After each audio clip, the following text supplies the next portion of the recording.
Salut tout le monde, on se retrouve aujourd'hui pour une nouvelle vidéo qui est une vidéo tag. J'en ai pas fait depuis un moment, donc je me dis c'est l'occasion, d'autant qu'en fait Pokéjeunesse avait posté une photo sur Instagram d'un tag qui s'intitule 10 livres, 10 émotions, et il y a deux personnes qui m'ont tagué en disant Justine, ça pourrait être une vidéo intéressante. Donc voilà, je me suis dit que ça pouvait être intéressant en sachant que j'ai essayé de prendre des livres que je mentionne pas forcément tout le temps. Mais c'est vrai que c'est un peu difficile quand même parce qu'il y a certaines émotions, il y a un livre en particulier qui vous la fait vivre. Et du coup c'est normal que je vous en ai déjà parlé sur la chaîne parce que quand ça m'arrive généralement je suis là genre lisez-le, lisez-le, lisez-le. Mais on va quand même essayer de diversifier un peu ça. Et c'est parti. De même je tiens à préciser que si je me mets absolument par là dans la vidéo, c'est parce que certains livres ou même tous ces livres sont chez mes parents et du coup je vais mettre en fait une photo de la couverture du livre que je mentionne juste là. Donc voilà, je me suis dit que ce serait mieux que je me pousse en fait tout simplement. Et donc le premier livre, la première émotion, c'est un livre qui t'a rendu heureux. Et voilà, si vous me suivez depuis un moment, vous savez déjà ce que c'est.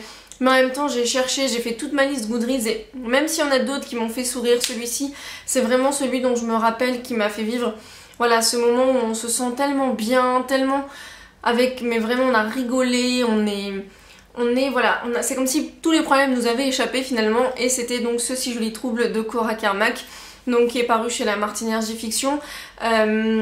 Voilà, c'est juste il y a un jour j'étais vraiment mais vraiment pas bien et je me suis dit bon, je vais essayer de lire un livre, on sait jamais, peut-être ça va me... Voilà, au moins ça va me changer les idées. Bah alors c'est même plus du changement d'idées, c'est-à-dire que le matin, j'étais d'une humeur exécrable, j'étais malheureuse, j'étais tout ce que vous voulez. J'ai lu ce livre en quoi, 2h30, 3h, et j'étais genre... Voilà, c'est pour dire que voilà, ce livre, c'est comme si genre... C'était le jour et la nuit avant et après que je le lise. C'est parce qu'il est d'un ridicule, mais... Voilà, comme je l'ai déjà dit, il est hyper drôle, c'est n'importe quoi, mais en même temps ça marche parce que voilà, ça nous fait un petit peu swoon, je sais pas comment on dit en français, mais voilà, c'est mielleux, c'est moelleux, c'est croquant, c'est tout ce que vous voulez. C'est une romance new adult, donc voilà, ça en plus c'est rapide à lire. Mais vraiment ce livre il m'a redonné le sourire et pour ça bah, je le remercie. C'est pas forcément peut-être le livre de l'année, mais voilà, il m'a rendue heureuse et c'était le principal. Ensuite c'est un livre qui vous a fait réfléchir et puisque je n'avais pas envie de mettre deux fois le même livre dans la vidéo et que j'ai choisi de mettre le livre que je voulais mettre là à un autre moment, bah du coup je vais aller avec Une vie de Maupassant qui est donc, vous l'avez peut-être vu sur ma vidéo des livres qui ont changé ma vie ou ma vidéo de mes classiques préférés. Une vie, je l'ai lu quand j'avais 13-14 ans et voilà, ça a remis pas mal de choses en perspective. Perception, je ne crois pas, non, c'est pas ça le mot Justine, c'est pas grave. Mais vous voyez ce que je veux dire, vous voyez, ça a remis les choses dans leur... voyez. Et en fait c'est un livre qui a fait que j'ai compris un peu après ce que c'était le féminisme, même si c'est pas forcément un livre féministe. En tout cas je sais pas s'il peut être rangé dans cette catégorie là. Mais voilà, ça rebondissait sur des choses pour lesquelles j'étais témoin dans ma vie. Et voilà, de voir cette pauvre femme à qui tous les malheurs du monde arrivent, qui se fait marcher dessus par son mari, enfin bref, c'est un livre super à lire, j'ai pas forcément envie de trop rentrer dans les détails, c'est un classique, mais vraiment, n'ayez pas forcément peur des classiques. Moi-même j'ai ce défaut là d'en avoir peur à force d'en avoir lu pour les lettres et tout ça, et au bout d'un moment on se dit mais en fait non, il y en a qui vraiment bah ce sont des classiques pour une raison aussi. Mais voilà, c'est vrai que parfois même moi je suis un petit peu récalcitrante parce que bah déjà on a eu à en lire tellement pour l'école qu'il y a un moment donné on a envie de se dire stop please, mais en même temps et ben voilà, on découvre aussi des super pépites comme partout. Voilà, il y a des livres moins bien, des livres mieux.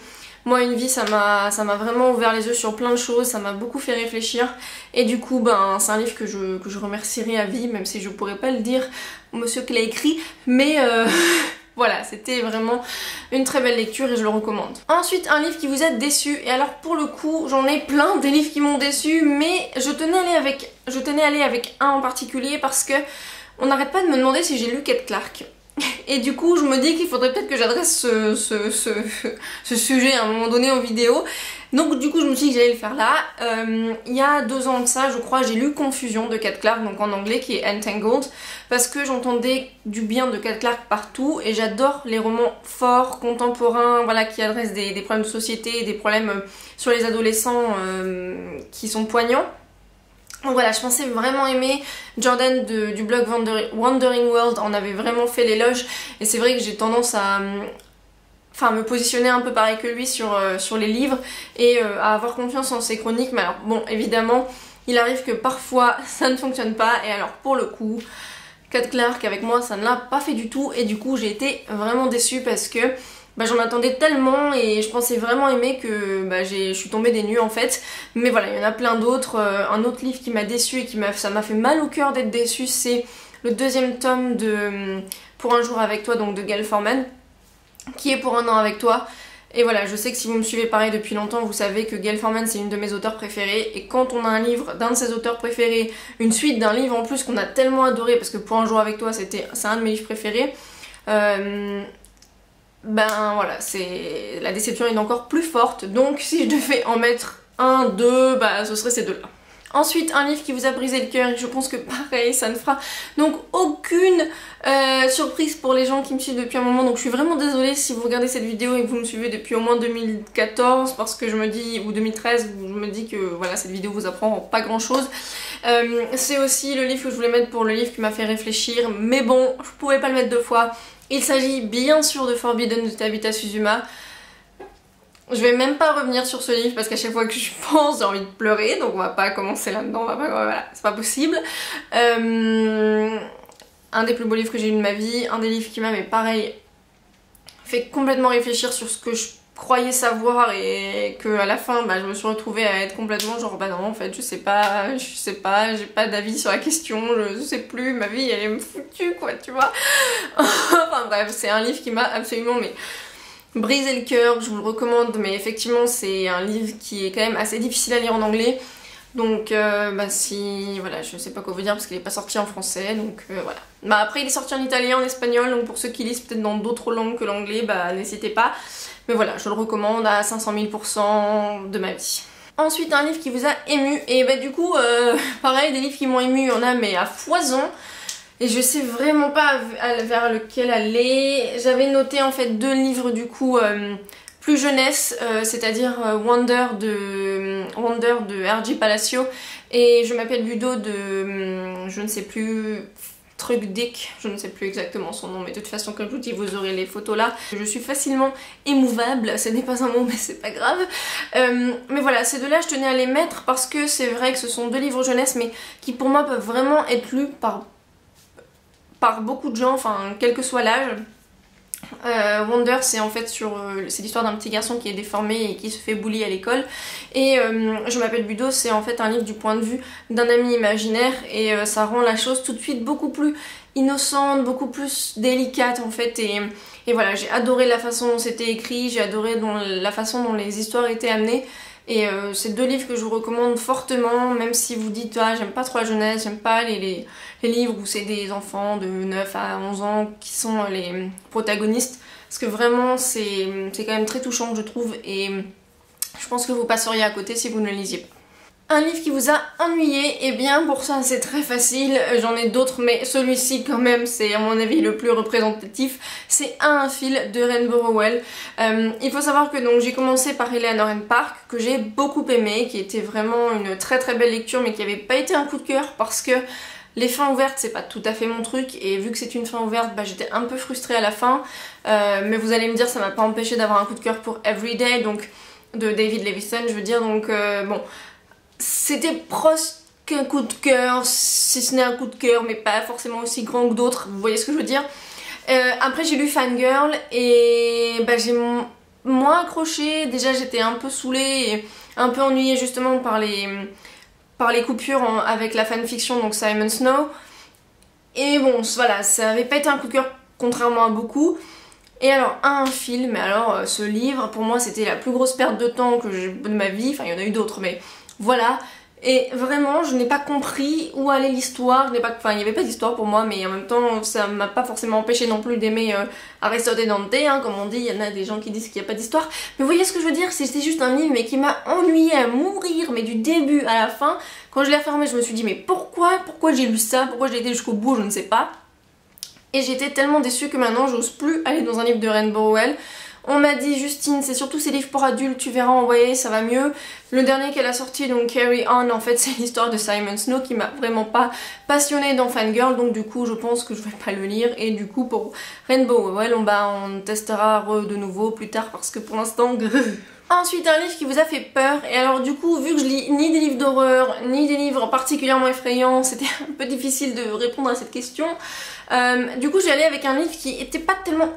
qui m'a pas fait peur, mais plutôt c'est l'idée de ce que ça représente qui me fait peur, si vous voyez ce que je veux dire. C'est la trilogie Chronique de la fin du monde de Susan Beth Pfeffer qui est sortie chez Pocket Jeunesse. Et en fait, comme son nom l'indique, c'est des histoires sur la fin du monde.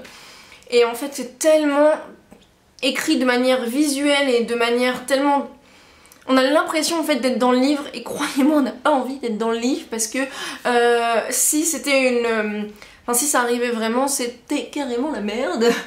Et voilà, du coup, c'était un livre qui m'a vraiment, pour le coup, captivée et qui m'a fait un peu donner des sentiments d'effroi dans le sens où si ça arrivait, je sais que je serais la première à mourir parce que je suis vraiment pas débrouillarde. Donc c'est voilà, c'est pour ça que ça m'a un peu fait peur. Mais je sais que par exemple, en post-apocalyptique, il me reste par exemple La route de Cormac McCarthy à lire. Cormac McCarthy à lire et je sais qu'apparemment ça c'est un livre qui à mon avis me fera très peur, si ce n'est qui va carrément me faire fuir au bout de 25 pages. Mais voilà, pareil, j'ai pas lu Stephen King encore, donc voilà, en termes de livres qui font peur, malheureusement j'ai pas forcément beaucoup de choix. Ensuite, un livre qui m'a rendu perplexe, et alors là je vais aller avec quelque chose d'un peu plus controversé, dans le sens où j'ai pas trouvé de livre qui m'a rendu perplexe, mais plutôt c'est les avis qui m'ont rendu perplexe. On m'a dit pour 2 livres que c'était les plus belles histoires d'amour que les gens avaient jamais lues. Ces 2 livres, c'était Les Hauts de Hurlevent. J'étais là, autant n'importe le vent, non, c'est pas ça. Les Hauts de Hurlevent et 50 Shades of Grey. J'ai lu donc Les Hauts de Hurlevent et les 2 premiers tomes de 50 Shades of Grey. Et bon, on en pense qu'on veut, y a pas de souci. Moi, voilà, moi, tout le monde pense. Franchement, les gens pensent ce qu'ils veulent, c'est pas un problème. Mais juste qu'on me dise que c'est la plus belle histoire d'amour que t'as jamais lue, ça me rend quand même perplexe. Parce que franchement, moi personnellement, c'est pas une histoire d'amour que j'aimerais vivre, ni l'un ni l'autre, enfin dans aucun des 2 cas. Donc bon, clairement, c'est vrai que c'est quelque chose qui me rend assez perplexe. En même temps, je peux comprendre aussi parce que dans le cas contraire, il y a des gens qui me disent la même chose quand... Enfin, moi je vais pas dire, mais c'est vrai qu'il y a des gens qui disent que Roméo et Juliette c'est une des plus belles histoires d'amour. Et finalement, quand les gens disent bah ça me rend perplexe parce que je trouve pas ça une très belle histoire d'amour, je comprends également leur point de vue. Après l'avoir étudié de fond en comble, c'est vrai que Roméo et Juliette c'est pas tellement une histoire d'amour particulièrement extraordinaire. Mais donc voilà, c'est ça qui me rend perplexe, c'est les gens qui disent que ces histoires sont les plus belles histoires d'amour qu'ils aient jamais lues, parce que je me dis waouh. Ensuite, c'est un livre qui m'a mise en colère, et alors là pareil, si vous me suivez depuis un moment, ce sera sans surprise. Salmacis de je ne sais plus qui, mais de toute façon c'est un livre que j'aimerais rayer de ma mémoire, donc peu importe. Pourquoi j'ai détesté ce livre, pourquoi il m'a mise en colère, tout simplement parce que les messages apportés, pour moi c'était mais l'horreur mondiale, internationale, intergalactique, tout ce que tu veux. Je vais spoiler là tout de suite maintenant, donc si t'as pas forcé... Oh il y a une peluche. En gros, c'est une genre de Twilight, hein, donc enfin...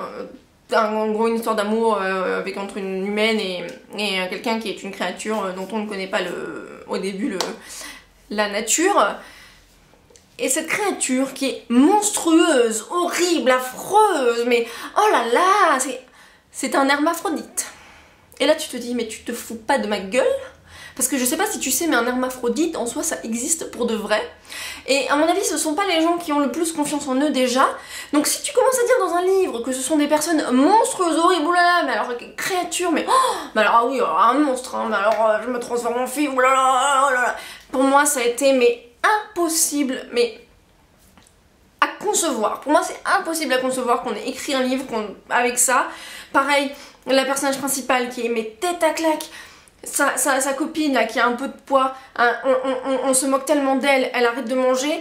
Et cette fille là qui dit oh bah ça lui fera pas de mal de manger des salades, mais moi ça m'a tué.